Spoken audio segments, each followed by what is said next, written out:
Bismillahirrahmanirrahim. Assalamualaikum warahmatullahi wabarakatuh. Alhamdulillahi rabbil alamin. Wassalatu wassalamu ala asrafil anbiya'i wal mursalin, Sayyidina wa maulana Muhammadin wa ala alihi wa sahbihi ajma'in. Puji syukur, marilah sama-sama kita panjatkan kehadirat Allah Subhanahu wa Ta'ala yang masih memberikan kita kesempatan untuk dapat terus belajar, memahami apa-apa yang kita pelajari, dan mengamalkan apa-apa yang telah kita pahami sesuai dengan apa yang Allah amanahkan terhadap diri kita masing-masing. Selanjutnya, selawat berangkaikan salam semoga dilimpahkan kepada junjungan kita baginda Rasulullah Muhammad sallallahu alaihi wasallam, kepada para keluarga dan sahabat. Sahabat Taubi, kembali kita bertemu dalam pembahasan diskusi Taubi Qiyam. Dan judul diskusi kita pada kesempatan ini adalah keburukan berbuah pengenalan.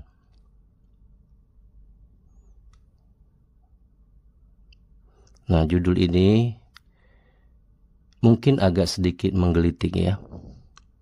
Bagaimana sebuah keburukan dapat berbuah pengenalan.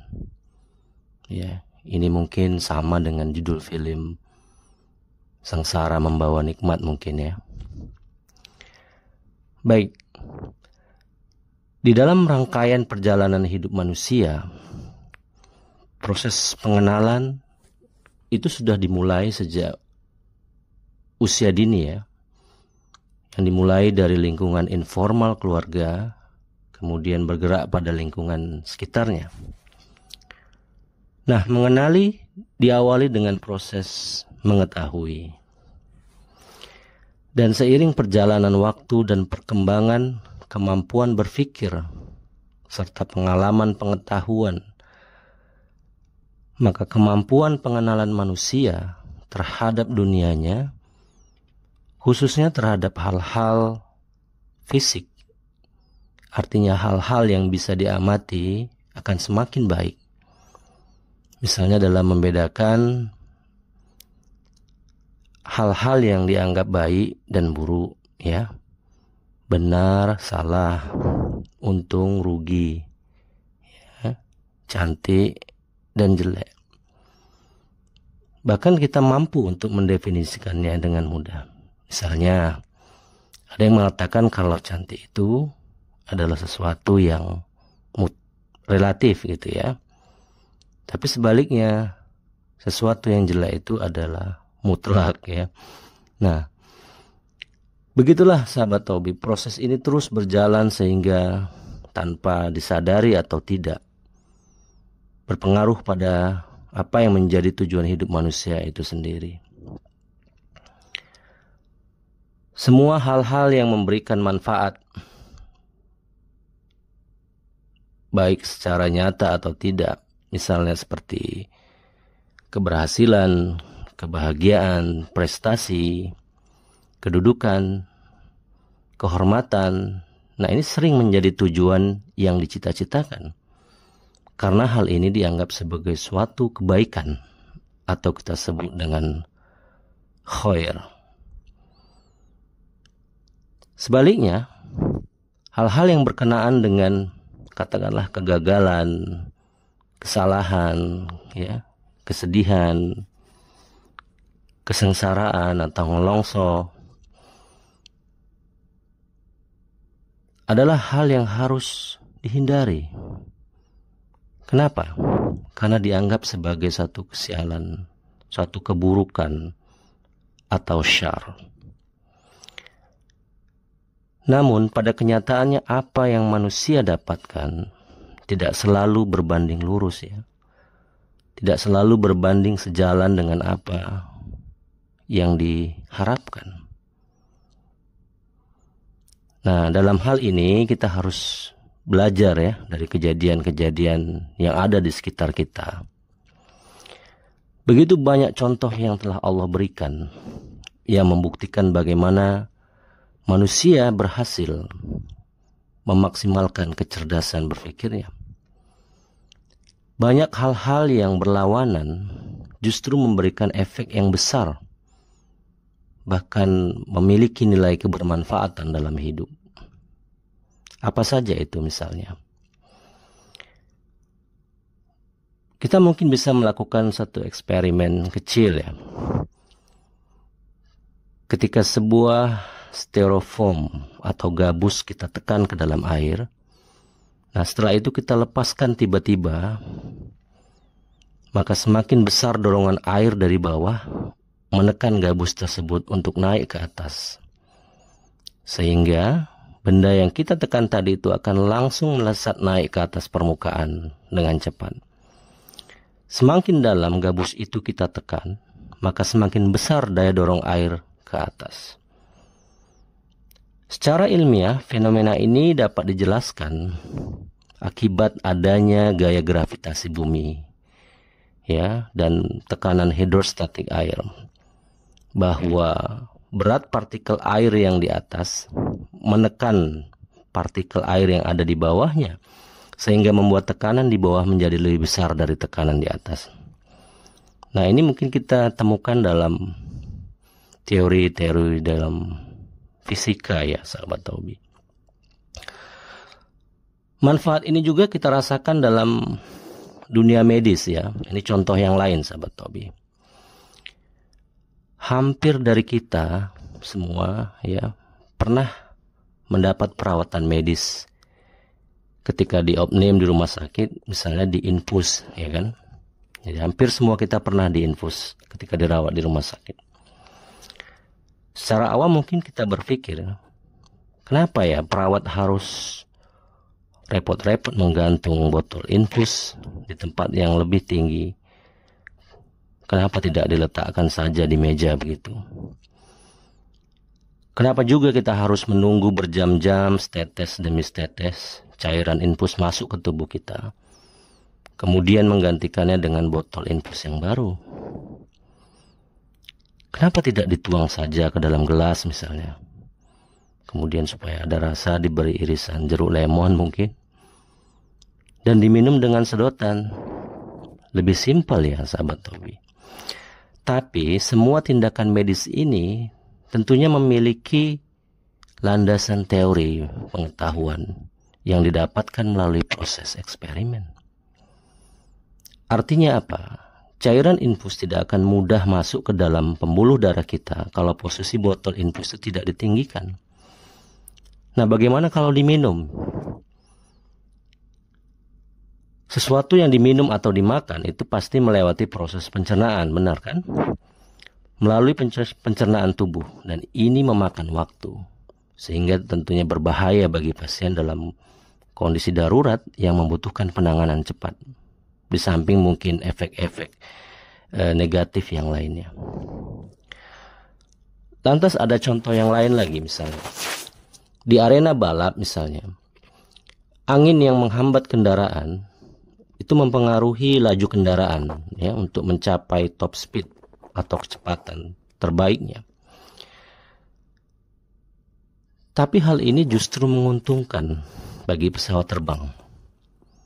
Sahabat Taubi, mengapa pesawat dengan beban ratusan ton itu bisa terbang?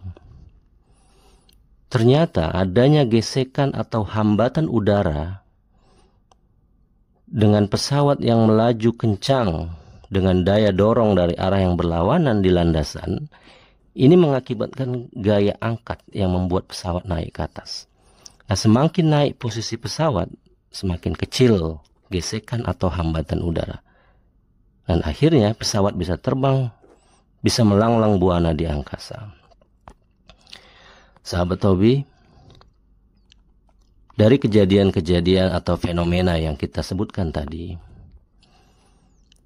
ya, ini bisa kita kaitkan dengan kehidupan kita yang nyata. Sering sekali tekanan hidup, kesulitan, gesekan-gesekan sosial, serta hambatan yang dialami manusia, ini justru membangkitkan potensi yang ada dalam dirinya dan menyadarkannya untuk mendekatkan diri kepada Allah Subhanahu wa Ta'ala.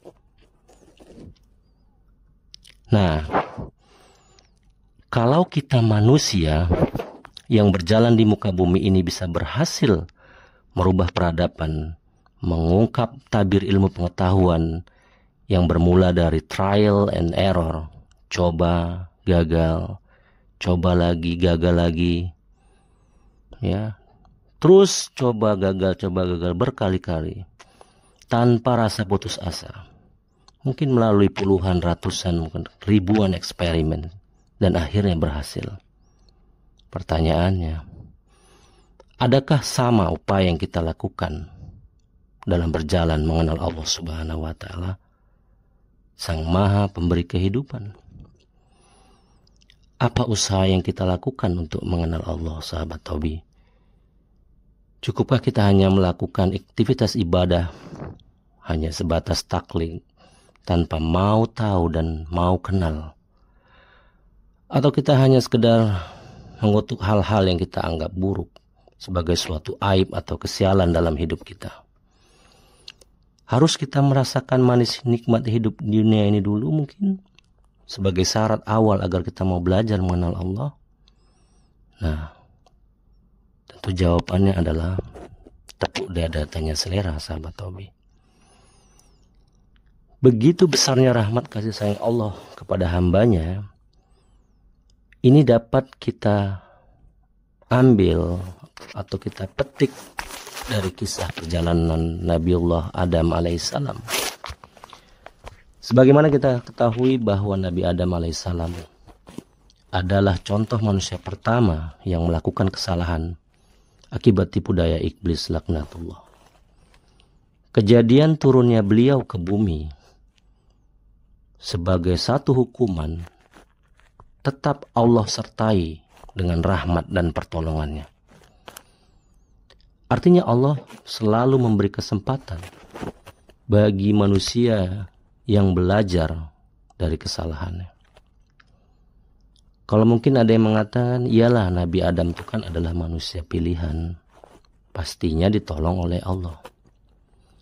Ya, seharusnya pertanyaan ini kita balik ya, sahabat Tobi. Kalau sekelas Nabi Adam saja yang hidup di surga bisa tergincir, bisa digelincirkan iblis, apalagi kita yang hidup di dunia ini yang penuh dengan hal-hal yang melalaikan. Nah, lantas apakah iblis membisikkan, menjanjikan hal-hal yang buruk kepada Nabi Adam? Justru tipu daya iblis itu berupa janji-janji kebaikan, bahkan disertai sumpah dengan nama Allah. Ya mungkin pada masa itu Nabi Adam ya tidak menyangka kalau ada di surga ya sesuatu yang menjanjikan dengan nama Allah. Tentunya itu tidak berbohong, ya kan? Nah, inilah contoh hal-hal yang terlihat baik gitu ya.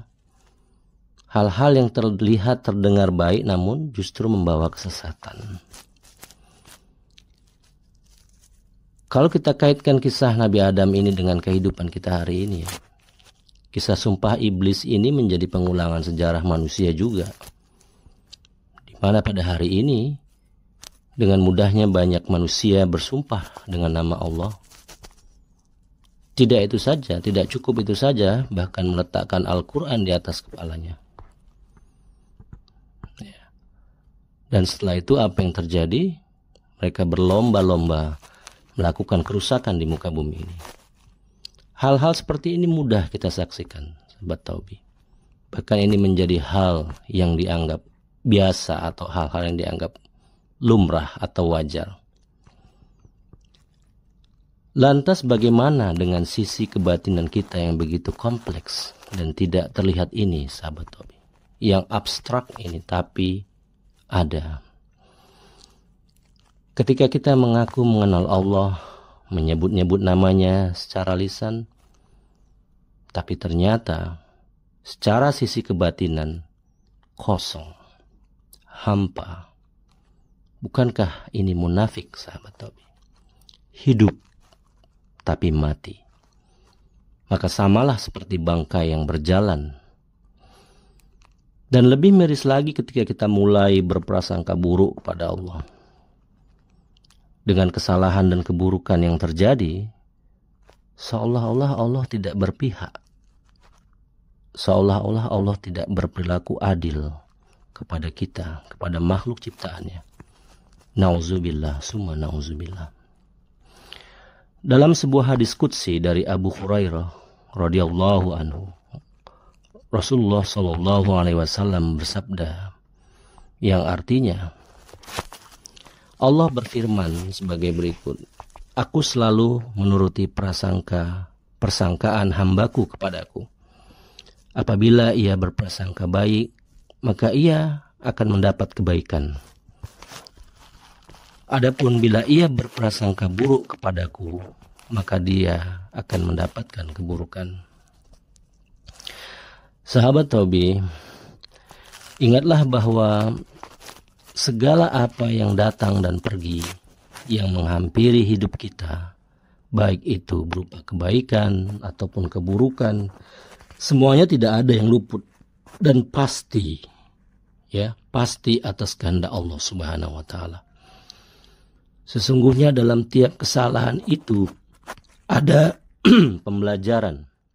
Ada pembelajaran bagi yang memikirkannya, memperhatikan setiap proses kejadian dan hikmahnya, maka akan berujung pada makrifat atau pengenalan. Yakinlah bahwa rahmat dan kasih sayang Allah begitu teramat luas, sehingga selalu ada kesempatan yang diberikan bagi manusia yang mau dan berusaha untuk mengenalinya. Karena apa?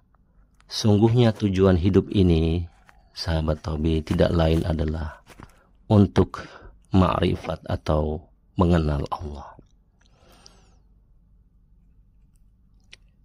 Dalam sebuah hadis qudsi yang diriwayatkan dari Abu Hurairah radhiyallahu anhu dari Nabi sallallahu alaihi wasallam, yang artinya dari Anas bin Malik dan Abu Hurairah radhiyallahu anhu dari Nabi sallallahu alaihi wasallam, sebagaimana yang diriwayatkan dari Tuhannya Azza wa Jalla, dia berfirman, jika seorang hamba mendekatiku sejengkal, niscaya aku mendekatinya satu hasta.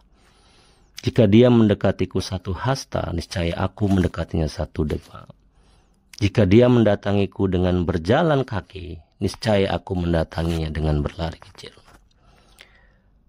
Marilah kita berusaha mengenali Allah Subhanahu wa taala dengan mengambil pelajaran dari kebaikan dan keburukan.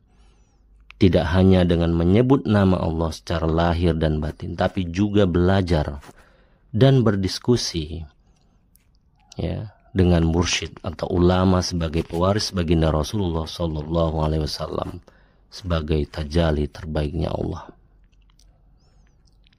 Demikianlah sahabat Tobi pembahasan diskusi kita yang singkat ini.